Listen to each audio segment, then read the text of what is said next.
So mostly what they do is hold summits. I think that right now the question is, do we all work for central bankers? That's what I want to address to our guest tonight. Is this global governance at last? Is it one world, the central bankers in charge? Jim Iorio, you say we've got some downside here, a correction in the markets. Fine. But aren't we all just living and dying for what the central banks do? Aren't we all just counting on the fact that there's a Bernanke put and that we won't go any lower than, say, 5% down from here? Of course we are, because if we look at the economic data, there's nothing to get excited about in that. So yesterday we saw some reluctance for the Bernanke Fed to expand their balance sheets and pump more money in. But the stock market knows that reluctance is totally different than not willing to do it at all. And that's why we saw oil implode and gold trade off heavily, because they're not a protected class. If the stock market starts trading off in the 10 to 15 to 20% area, the chairman's going to come in and throw some stimulus at it. So to answer your question, we are absolutely slaves to central banks, because we'd love to be slaves of the economy, but the economic numbers continue to do nothing but trend lower. Hello everyone, welcome to Global Government News. Today is Monday, June 25th, 2012, and I'm Darko. This isn't my website, but my website is ggnonline.com, and on YouTube it's ddarko2012 and ddarko2013. Alright, so this first article I have up, I'm going to do something different. I'm going to kind of read through it a little bit more thoroughly, so just stick with me, and then I definitely have some interesting articles to come afterwards. So, all right. So this title is called "New Global Money Secretly Planned by Elites." This is from AmericanFreed.com from June 21st, 2012, and it says here, this first one is from the China Daily. Reform of monetary system. IMF should build multiple reserve currencies, including SDR, and supervise their issuance and cross-border capital flows. Today, the most urgent task for the G20 to reform of the international monetary system. It says here, with sharply fluctuating exchange rates, it's difficult to monitor international capital flows, identify financial risks, blah, blah, blah, right? And save the global system once a crisis happens. So, but it says here that if the current international monetary system cannot successfully be reformed, a new great financial crisis will soon be upon us. So the G20 should focus its mission to reform the international monetary system. And then the second one is from the ETF Daily News. Rigged gold market, a secret payoff to China. Gold is a reserve currency as far as the market is concerned. It goes on here and says this individual from Sprott Asset Management told Financial Sense News Hour on basically October 2011, an interview. He went on to say that the central banks and the shrewd money know the endgame for the dollar will include gold as the backbone of a new global monetary system, which I believe the IMF has a buttload. It says here, a system that presently finds China sorely lagging in gold reserves when compared with the core EU nations and the U.S. So you remember me talking about it before. Most of you already know about the whole issue with China, and they were issued those bonds in World War II, and like every other country, and that they never got their gold back. So I'm just put that out there, just to remember it and tie it in with this in the next article. It says here, the world's new monetary system is being constructed as we write. So it says here, Western powers that be are secretly funneling gold to China in anticipation of a new monetary system now being constructed. China needs more gold to be part of the planned new world monetary order, or so the Daily News article suggests. So many of you have heard this before, but it says here that the global elites seem to be creating economic chaos in anticipation that they shall then be able to introduce a world currency, possibly one based on a bundle of currencies and informally backed by gold. It says this will not happen all at once, but over time, especially if the euro falls, this will surely be an elite setback, but that does not mean the enterprise itself will be halted. So I know you guys remember this thing, the super currency. It says here the globalist currency may be run by the IMF.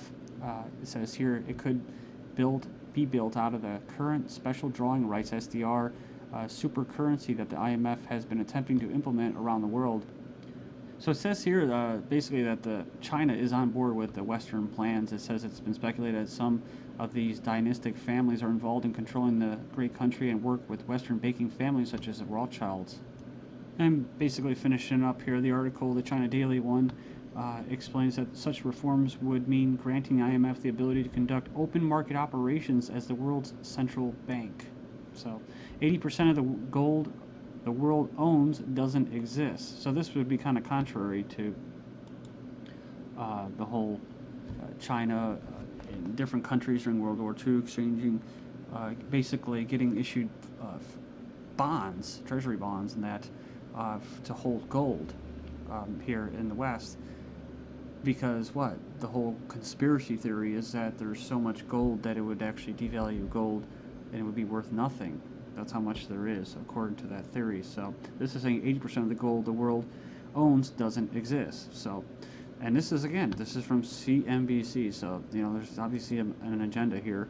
It says Chris Powell, Secretary and Treasurer of the Gold Antitrust Action Committee, told Bernie Lowe on CNBC Asia overnight that central banks are continuing to manipulate the gold market as they are interested in supporting government bonds and the dollar and keeping interest rates artificially low. So he warns about paper gold and says that we should try to persuade investors that if they are purchasing gold, they had better get real gold, metal. And that was crazy. Remember when that happened to, who was it? Gerald Celente, of all people, you know? When he said that he got scammed, I couldn't believe that. I was like, why would he even do that? Why would he not have the hard gold in his hands? But it says here, the scam Wall Street learned from the mafia. And it says here, along with General Electric, JP Morgan Chase, Bank of America, UBS, Lehman Brothers, Bear Stearns, Wachovia, and more, said here they spent the last decade taking part in a scheme to skim billions of dollars from the coffers of cities and small towns across America. The banks achieved this gigantic ripoff by secretly colluding to rig the public bids on municipal bonds, a business worth $3.7 trillion. Finish it up by conspiring to lower the interest rates that towns earn on these investments. The banks systematically stole from schools, hospitals, libraries, and nursing homes from virtually every state, district, and territory in the United States, according to one settlement. Yeah, so they did it cleverly, meaning that the victims never even knew they were being cheated. No thumbs were broken or cut off. Nobody ended up in a landfill in New Jersey. But it says here lots and lots of money had basically disappeared. So moving on here, we have the consequences of the unthinkable. Here's what happens when the euro breaks up. It says here, following from a Spiegel article that summarizes it, 3 things that will happen simultaneously when the euro basically collapses. Economic output plummets, unemployment rate soars, and consumer prices explode. Yeah, so Zero Hedge says, of course, is nothing but merely deferred consequences for Europe's partying for over a decade under an unsustainable regime that borrowed from the future. Sound familiar?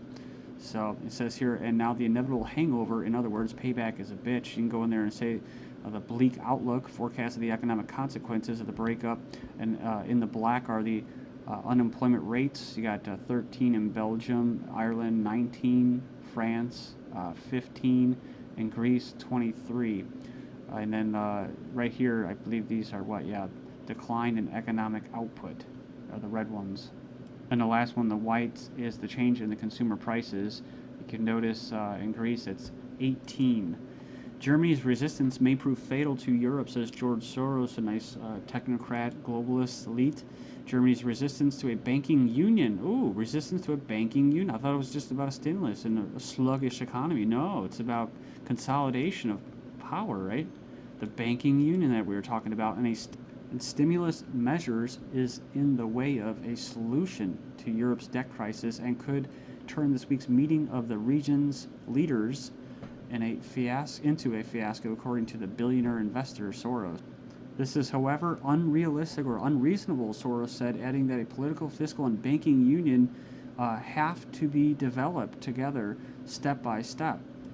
And then you have Germany's finance minister, Schäuble, says no to throwing money at euro crisis. He says it will not solve the problem. We have to fight the causes, he said. Anyone who believes that money alone or bailouts or any other solutions or monetary policy at the European Central Bank that will never resolve the problem. The causes have to be resolved. He dismissed advice from President Obama, who called on Europe to do more to fight the crisis. Mr. Obama should focus on reducing the American deficit, he said. It's higher than the Euro's. Then we have starving Greeks queue for food in the thousands as debt-racked country finally forms a coalition government. It says for desperate people receive food handouts from Crete's farmers. And then you can see a picture out here. Hundreds of poverty-stricken Greeks are queuing, they keep using that word, for free vegetable handouts. And then moving to the UK, we have petrol prices will rise again as motorists must accept higher taxes to help clear Britain's debt, insists the transport minister. So it says here a rise will be, I guess, £3, 2 pence per litre from August. So it means that already cash-strapped families will have to fork out more than £1, 40 pence a litre for petrol, most of which is tax. Next up, capital controls hit Spain. Government laws prohibit cash transactions over 2,500 euros, minimum fine of 10,000 euros for failure to report foreign accounts. Then we have this, a sign of cities getting desperate. Advertise on a fire truck. How about a manhole cover? Cash-strapped cities are making it easier for you to get your message out. And it says here, several cities in need of money are selling advertising space on manhole covers, fire hydrants, and fire trucks, among other places. So after you pay taxes, because you have to have a government, and you gotta pay taxes, and you gotta have roads, you gotta have government to pay for the roads, remember? You're gonna have KFC logos showing up on manholes in Indiana and Kentucky to help fill potholes. So where the hell is all that money going, right? The banking mafia, that's what. War veteran sells bravery medal he won for eluding Nazis to help pay for grandson's university fees. Now this is what? Bill Pickering. So an 88-year-old. Then we have veteran gets surprising response that they're selling his Army medal on eBay. So another veteran selling his medal on eBay basically to get money. So it's kind of a sign of the times, you know. There's a Dallas mom accused of trying to sell baby for $4,000 in classified ad. Not the first time I've heard this. I think there's been a couple articles like this or stories of it in the past year or so. The woman was arrested on charges of child abandonment after an interested buyer got cold feet and called police. She says, I can no longer care for him the way he needs to be cared for, the ad reads. It says, we are living in a women's shelter now. I'm working with an adoption agency, so there's an adoption fee they have to set up. I believe it's $6,500. Thank you and God bless. So she could have actually met the owners, whoever would have took, you know, I hate to use that word, the owners, right? But she would have actually met who her child was going to go to. But instead, see, the kidnappers, the CPS, the baby's now in custody by Child Protective Services, being molested by a social worker who will then be pimped out and possibly trafficked, right? So that's the sad fate of this, of statism, and how people can't get by, usually because of state intervention, state actions, usually government monetary policy. And speaking of the state, you know, there's some people like Stefan Molyneux who say it's the most immoral organization in the world, right? Poverty is not an excuse for crime, as morality is the biggest factor. So as people's standard of livings are shot down the sewer drain pipe, right, due to central banks and all these people at the top siphoning off people's wealth like a mafia. And then, of course, you have the taxes, which is if you don't pay them, you're going to get shot. That's a very moral thing to help pay for potholes that they're not going to go towards. So if you can't provide for your family, you can't find a job, you can't grow your own food because, you know, you're getting all of your stuff chopped down by the city because it doesn't look pretty, you're going to eventually have to steal. Because, in fact, in urban environments, they actually trigger young people to commit crime. So they're talking about ghettos, usually, urban environments, blacks. So to avoid stealing, right, and they can't get a job in the ghetto because there's no jobs, they may want to actually try to work for their money. They'll sell drugs. Well, unfortunately, they're competing with the CIA, intelligence agencies, and the police in dealing drugs. That's their competition. So, you know, it's kind of a bad deal for them, too. Which is why there's been a huge increase in not violence, but just murders. The murders have been horrible in Chicago right now, and that's why the competition of these gangs, the city of Chicago wants to make it more strict for guns, you know, so that you can defend yourself.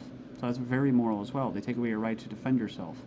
Can you afford to die in America? An infographic, you can go in there and check it out. Just type it in. It's from blacklistedradio.com.